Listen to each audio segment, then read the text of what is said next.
नमस्कार दर्शक बंधु राज्यर लक्ष लक्ष महिला एवं सुभद्रा योजनार परवर्ती किस्ती को अपेक्षा करिसेंती। एही मध्यरे सोशल मीडिया रे चर्चा चली जे रथयात्रा अवसर में सुभद्रा योजनार परवर्ती किस्ती हिताधिकारी बैंक खाता को जमा हो पारे। एही खबर को नहीं अनेक मनरे उत्साह रही किंतु रथयात्रा दिन में टंका जमा हेबो बोली राज्य सरकार पक्षरु एपर्यंत कौनसी अधिकार घोषणा होई नहीं। सुभद्रा योजनार टंका साधारणतः योग्य हिताधिकारी बैंक खाता को सीधा सड़क डीबीटी माध्यम पठा जाए। सेथिपाई निजर बैंक खाता आधार लिंक एवं अन्यान्य आवश्यक तथ्य ठीक अच्छी कि नहीं ताहा जांच करी रखिबा निहाती उचित। दर्शक बंधु सोशल मीडिया रे प्रचारित हेउथिबा प्रत्येक खबर सत्य होई न थाए। तेणु केवल सरकार आधिकारिक घोषणा को विश्वास करंतु। जेतबे परवर्ती किस्तीर तारीख घोषणा करा जिवो सेतबे ही टंका जमा हेबाकु ताहा स्पष्ट हेबो। सुभद्रा योजनार परवर्ती किस्ती को नहीं राज्यर लक्ष लक्ष महिला अपेक्षा करिसेंती। एही समय सोशल मीडिया रे एवं विभिन्न महल रे चर्चा चली जे रथयात्रा अवसर में सुभद्रा योजनार परवर्ती किस्ती जारी होई पारे। रथयात्रा ओडिशार सबुठारु बड़ पर्व। पूर्वरु मध्य विभिन्न सरकारी योजनार घोषणा किंबा सहायता राज्यर बड़ पर्वपर्वाणी अवसर में करा जाइथिबारु अनेक हिताधिकारी आशा करिसेंती जे एथर मध्य रथयात्रा रे समय रे कोनोसी बड़ घोषणा होई पारे। जदि सरकार परवर्ती किस्ती जारी करने को निष्पत्ति नेबे तेबे हिताधिकारी बैंक खाता को डीबीटी माध्यम टंका सीधा सड़क जमा करा जिवो। सेथिपाई निजर बैंक खाता आधार लिंक एवं अन्यान्य तथ्य ठीक अच्छी कि नहीं थरे जांच करी रखंतु। सरकार निर्धारित योग्यता अनुजाई केवल योग्य हिताधिकारी माने ही सुभद्रा योजनार सहायता पाइबे। जदि आवेदन रे कोनोसी भूल तथ्य थाए किंबा जांच समय रे आपण अयोग्य बोली चिन्हट हुअंती तेबे आपणक किस्ती अटकी पारे।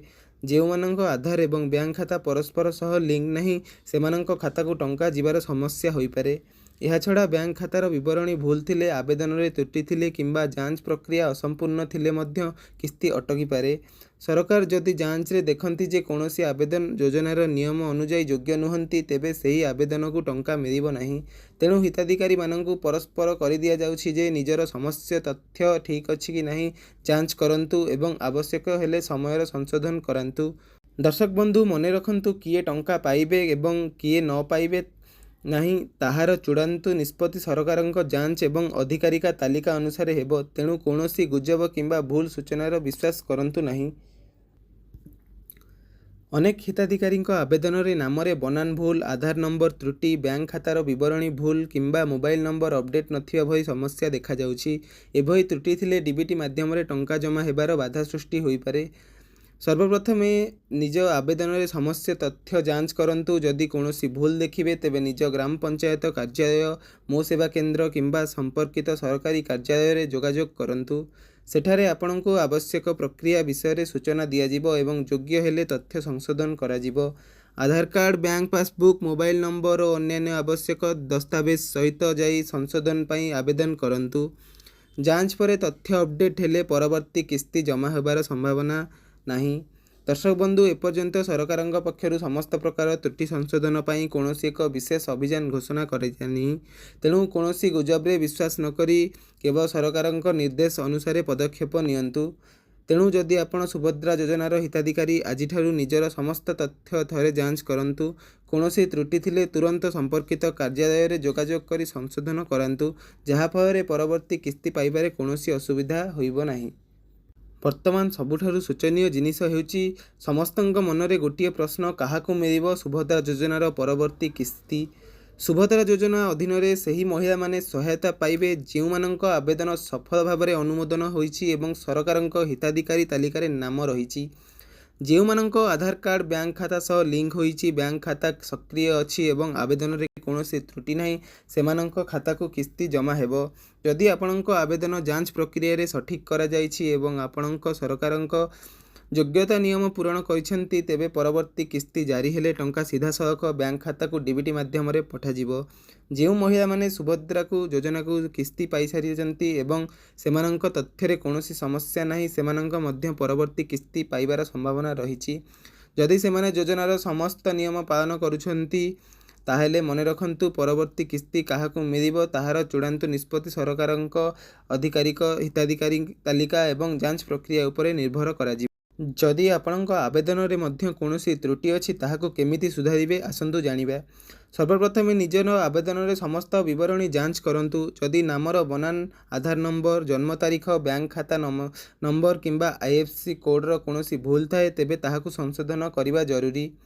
ଏଥିପାଇଁ ଆପଣ ନିଜ ଗ୍ରାମ ପଞ୍ଚାୟତ କାର୍ଯ୍ୟାଳୟ, ମୋ ସେବା କେନ୍ଦ୍ର କିମ୍ବା ବ୍ଲକ ସ୍ତରରେ ସମ୍ପର୍କିତ କାର୍ଯ୍ୟାଳୟ ସହ ଯୋଗାଯୋଗ କରିପାରିବେ। ସେଠାରେ ଅଧିକାରୀମାନେ ଆପଣଙ୍କ ଦଲିଲ ଯାଞ୍ଚ କରି ଆବଶ୍ୟକ ହେଲେ ସଂଶୋଧନ ପ୍ରକ୍ରିୟା ବିଷୟରେ ସୂଚନା ଦେବେ। ସଂଶୋଧନ ପାଇଁ ସାଧାରଣତଃ Aadhaar card, bank passbook, mobile number ଏବଂ ଅନ୍ୟାନ୍ୟ ପ୍ରମାଣପତ୍ର ଦରକାର ହୋଇପାରେ।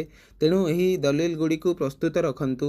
ଯଦି ବ୍ୟାଙ୍କ ଖାତା ସହ ଆଧାର ଲିଙ୍କ ହୋଇନାହିଁ ତେବେ ପ୍ରଥମେ ନିଜ ବ୍ୟାଙ୍କକୁ ଯାଇ ଆଧାର ସେଟିଂ କରାନ୍ତୁ। କାରଣ ସୁଭଦ୍ରା ଯୋଜନାର ସହାୟତା DBT ମାଧ୍ୟମରେ ସିଧାସଳଖ ବ୍ୟାଙ୍କ ଖାତାକୁ ପଠାଯାଏ। ମନେ ରଖନ୍ତୁ, ସରକାରଙ୍କ ପକ୍ଷରୁ ଯେଉଁଠାରେ ସଂଶୋଧନର ସୁବିଧା ଦିଆଯିବ ସେଠାରେ ହିଁ ତଥ୍ୟ ଅପଡେଟ୍ କରନ୍ତୁ। ଅପ୍ରମାଣିତ ୱେବସାଇଟ୍ କିମ୍ବା ଦଲାଲଙ୍କ କଥାରେ ବିଶ୍ୱାସ କରନ୍ତୁ ନାହିଁ। ତେବେ ଯଦି ଆପଣ ସୁଭଦ୍ରା ଯୋଜନାର ହିତାଧିକାରୀ ତେବେ ଆଜି ହିଁ ନିଜର ସମସ୍ତ ତଥ୍ୟ ଯାଞ୍ଚ କରନ୍ତୁ। କୌଣସି ତ୍ରୁଟି ଥିଲେ ଶୀଘ୍ର ସମ୍ପର୍କିତ କାର୍ଯ୍ୟାଳୟରେ ଯୋଗାଯୋଗ କରି ସଂଶୋଧନ କରାନ୍ତୁ, ଯାହାଫଳରେ ପରବର୍ତ୍ତୀ କିସ୍ତି ପାଇବାର କୌଣସି ଅସୁବିଧା ନ ହେବ। ତେବେ ଦର୍ଶକ ବନ୍ଧୁ, ଏହା ଥିଲା ସୁଭଦ୍ରା ଯୋଜନାର ପରବର୍ତ୍ତୀ କିସ୍ତିକୁ ନେଇ ସମ୍ପୂର୍ଣ୍ଣ ଅପଡେଟ୍। ଯଦି ଆପଣ ଏହି ଯୋଜନାର ହିତାଧିକାରୀ ତେବେ ନିଜର ସମସ୍ତ ତଥ୍ୟ ଯାଞ୍ଚ କରନ୍ତୁ ଏବଂ କୌଣସି ତ୍ରୁଟି ଥିଲେ ଶୀଘ୍ର ସଂଶୋଧନ କରାନ୍ତୁ। ସରକାରଙ୍କ ପକ୍ଷରୁ ପରବର୍ତ୍ତୀ କିସ୍ତି, ନୂଆ ତାଲିକା କିମ୍ବା ଅନ୍ୟ କୌଣସି ବଡ଼ ଘୋଷଣା ହେଲେ ଆମେ ସର୍ବପ୍ରଥମେ ଆପଣଙ୍କ ପାଖରେ ସଠିକ୍ ଓ ନିର୍ଭରଯୋଗ୍ୟ ସୂଚନା ପହଞ୍ଚାଇବୁ। ସେ ପର୍ଯ୍ୟନ୍ତ ଆମ ସହିତ ଯୋଡ଼ି ରୁହନ୍ତୁ। ଭିଡ଼ିଓଟି ଭଲ ଲାଗୁଥିଲେ ନିଶ୍ଚୟ ଲାଇକ୍ କରନ୍ତୁ, ସେୟାର କରନ୍ତୁ ଏବଂ ଆମ ଚ୍ୟାନେଲକୁ ସବସ୍କ୍ରାଇବ୍ କରି ପାଖରେ ଥିବା ବେଲ୍ ଆଇକନକୁ ପ୍ରେସ୍ କରନ୍ତୁ, ଯାହାଦ୍ୱାରା ସମସ୍ତ ସରକାରୀ ଯୋଜନାର ନୂଆ ଅପଡେଟ୍ ସର୍ବପ୍ରଥମେ ଆପଣ ପାଇପାରିବେ। ଧନ୍ୟବାଦ।